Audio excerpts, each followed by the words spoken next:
In the animal kingdom, the beasts of prey, when lock on a particular animal to be hunted, they go all out in order to do so. America is that animal who hunts for nothing but oil, and its latest prey is none other than Nigeria.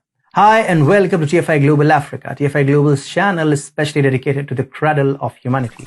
I'm your host, Atul Mishra. Let's begin with the video report. The US and UK have issued a warning stating that Nigeria is on the target of terrorists. Both countries told their citizens to avoid any non-essential travel to the nation.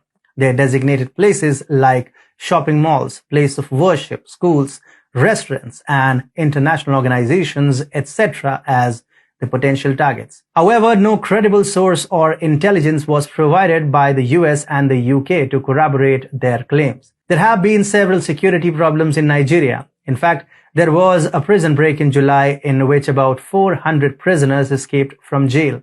An Islamist group took responsibility for the jailbreak. Now, Nigeria is one of the largest nations in Africa in terms of resources, economy, population, and landmass. It is one of the largest oil producers in the continent, has a vast reserve of lithium, a population of 180 million, has a well-connected rail system, is the first country in Africa which employs technology in stock exchange, and is building a 6,000-kilometer gas pipeline project with Morocco. Strategically too, Nigeria is a very important nation in Africa. In the wake of Russia's military action in Ukraine and resulting sanctions imposed by the US and Europe, the West is looking for alternate sources of oil and gas.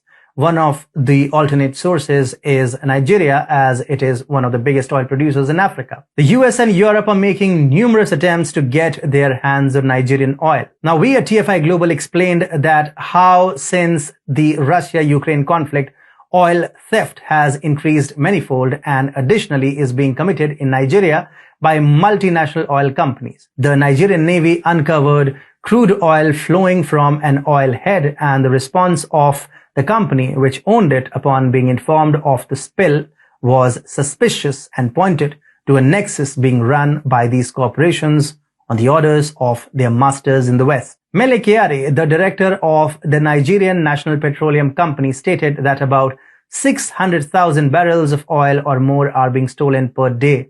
Nigeria slipped from first place to fourth place among oil exporting nations.